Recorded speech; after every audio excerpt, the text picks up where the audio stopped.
My name is Sarah, a digital artist by profession and a homebody by choice. I take great pride in my work and an equal amount of pride in the small yet cozy house I own. That's why it was so significant for me to take the big step into marriage. The one I chose for this life-altering journey was Mark, a corporate guy with a swagger that could fill a room. He was seemingly perfect, charming, smart, and from a reputable family. I thought I had hit the jackpot. But as the saying goes, all that glitters is not gold, and my wedding was the first place I saw the tarnish on what I thought was a golden life ahead.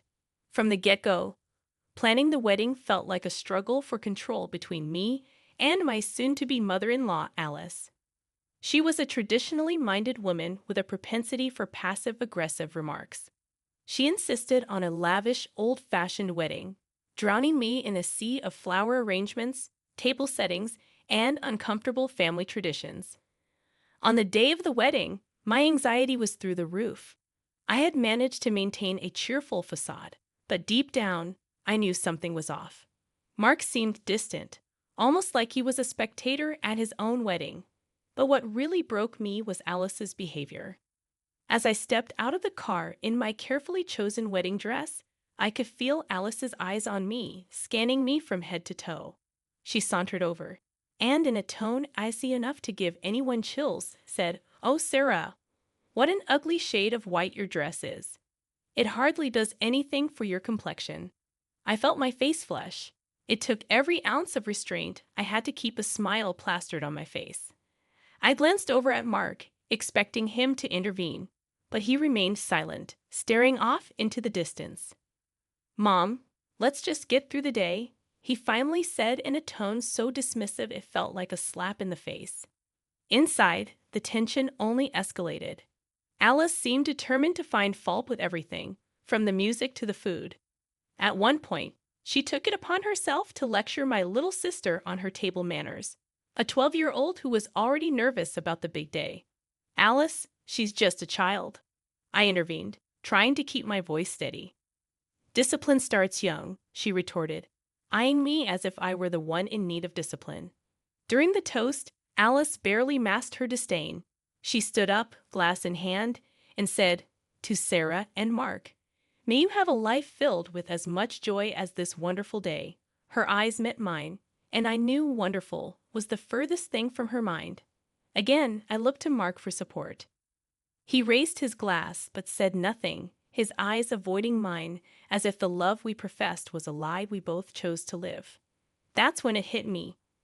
I was on my own in this marriage, wedged between a man who refused to stand up for me and a mother-in-law hell-bent on making my life miserable. The day that was supposed to mark the beginning of our happily ever after felt more like the prologue to a grim tale. As we drove off to our honeymoon, me clinging to my bouquet like a shield against the battles to come, I realized that this wedding was an omen, a prelude to the struggle that lay ahead.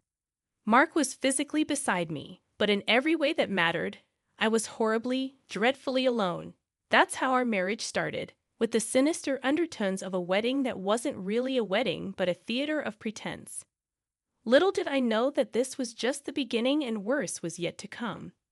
After the wedding and a strangely muted honeymoon, Mark and I moved into my house. I was thrilled at first. I'd always envisioned married life as an unbroken series of tender moments and shared laughter, a never-ending honeymoon of sorts. How naive I was. I had not accounted for Alice, who seemed to see my house as enemy territory she needed to conquer. Just weeks into our marriage, Alice began visiting regularly, arriving unannounced and pushing open the door as if she owned the place. Each visit was like a whirlwind of criticism and passive-aggressive comments that turned my peaceful abode into a combat zone. On one such occasion, I had just prepared dinner, carefully following a recipe I'd found online. I was excited to share it with Mark, but when Alice just breezed in, she took one look at the meal and scrunched up her nose in disapproval. "Sarah, when will you learn to cook like a real wife?" she said, poking at the lasagna as if it were a science experiment gone wrong. I clenched my jaw, forcing a smile. "Well, it's a new recipe. I thought Mark might like a change," I said. Alice smirked, Mark has been eating my cooking for years. He won't know what good food is if you keep serving him this slop. At that moment, I expected Mark to stand up for me, to tell his mother that he appreciated my efforts. Instead, he swallowed a bite of lasagna and almost mechanically nodded along with Alice. Mom's got a point, Sarah. The lasagna is a bit dry, he said. I felt my stomach sink. Mark's betrayal was 1,000 times more piercing than Alice's critique. One evening, Alice took it a step further. I had redecorated the living room, putting up new curtains and arranging the furniture in a way that maximized space and comfort. I was rather pleased with the result, but Alice, she had other thoughts. Who chose these curtains? They clash horribly with the furniture, she declared, eyeing the fabric as if it were contaminated. I chose them, actually. I thought they added a bit of color, I responded, my voice shaking more than I would have liked. Color? Is that what you call it? I call it a mess, Alice retorted, chuckling as if she'd said something profoundly witty. Mark, who had been flicking through a magazine, looked up briefly and said, Mom might be onto something, Sarah. Maybe you could use her help in choosing the next set. Of course she could, Alice chimed in, wearing a self-satisfied grin. After all, I have years of experience making a house a home. Her words, delivered in that grating tone of hers, felt like a slap in the face. This was my home, a place I had built long before Mark or Alice stepped into it. Yet it was being colonized one criticism at a time, and the person who was supposed to be my partner in this life journey was aiding and abetting the invasion. It was then that I realized if the man who vowed to stand by me was not just permitting this emotional sabotage, but even then, in that moment of agonizing clarity, I couldn't fathom the depth of my isolation, the extent to which these two people would go to shatter the sanctuary I had built. And so, amidst the battleground that my home was becoming, I kept waiting for things to improve, for Mark to finally take my side, for Alice to get tired of her own bitterness. In hindsight, I should have known better, for the next blow was about to land. A blow that would irrevocably shatter the shaky ground on which my marriage stood. The notion that things couldn't possibly get worse was a naivety I could no longer afford. And just when I thought I had acclimated to my new normal, the unthinkable happened. One evening, Alice showed up at our doorstep, not just with her usual bag of condescension, but with suitcases, boxes, and what seemed like half her house in tow. I've decided to move in, she announced, pushing her way past me into the living room. Excuse me, move in with us. I stammered, my eyes darting toward Mark, who seemed astonishingly unperturbed by this development. Well, yes, I'm getting older, and I'd like to spend more time with my son, Alice said, beginning to unpack her things as if the decision was already final. I looked at Mark, my eyes practically screaming for him to do something. Mark, can I talk to you for a moment? I pulled him aside, my hands trembling with a mix of anger and disbelief. Mark, this can't happen. She can't just move in.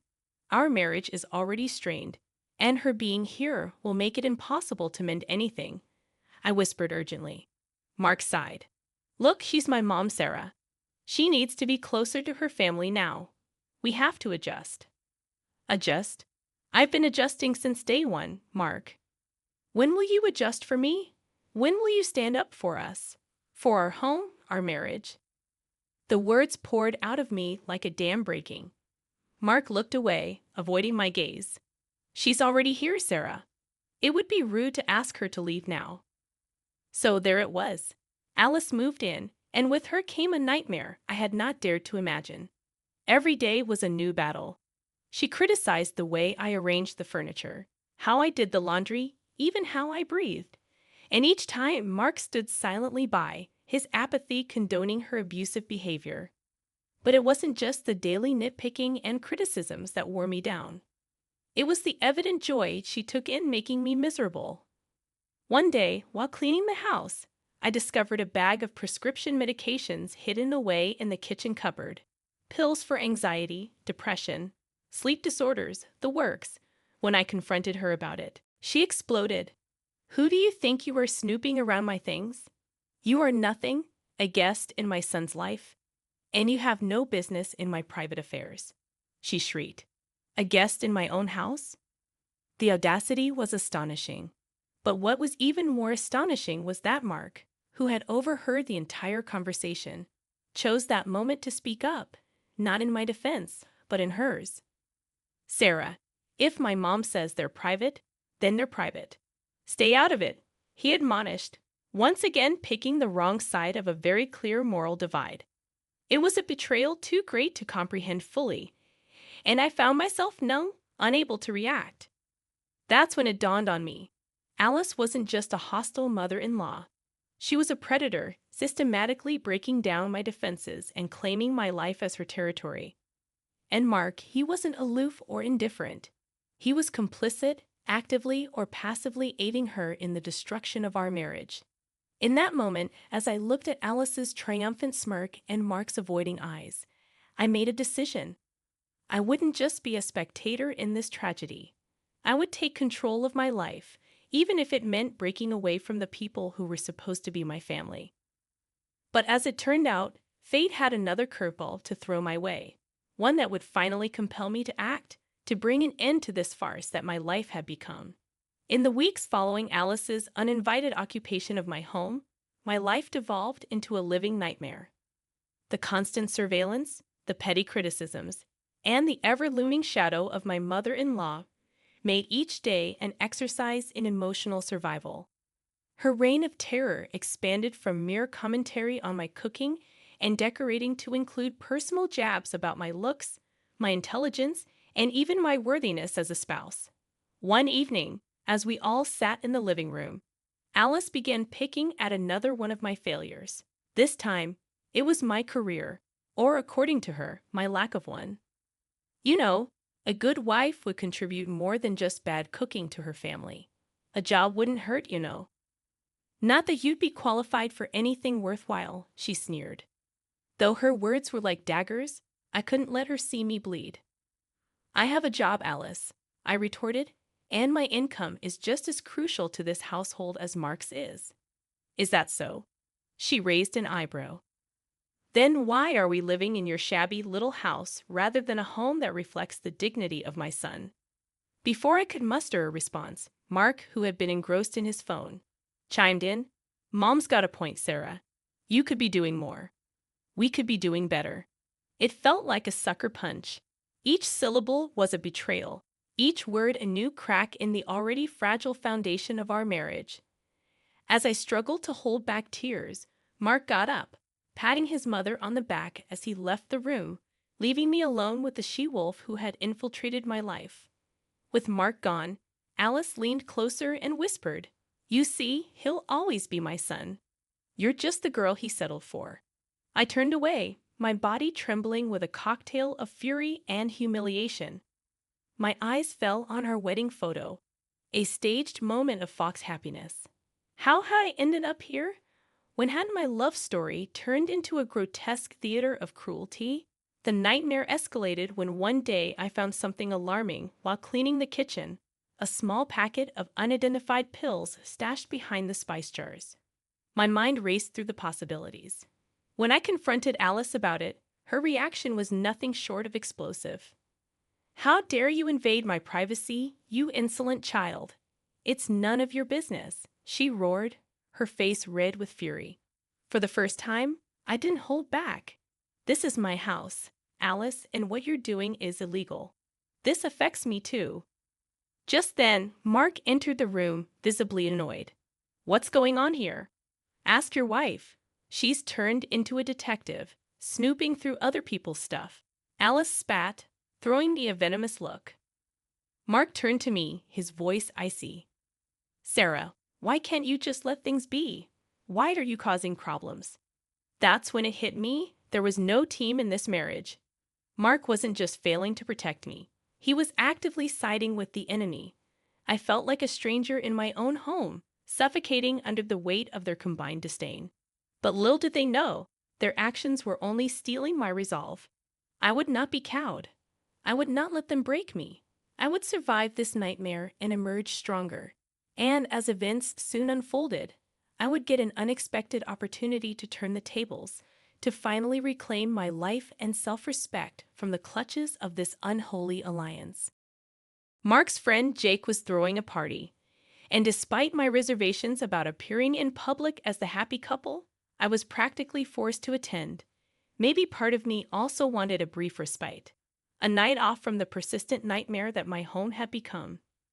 "Come on, Sarah, it'll be good for us.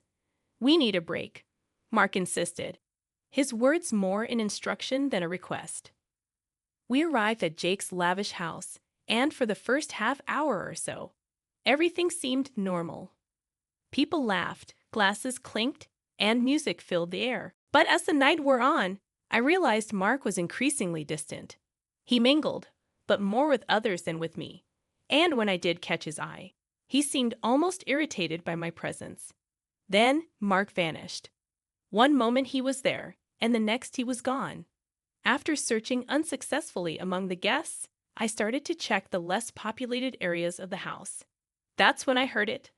A soft giggle followed by a voice unmistakably Mark's.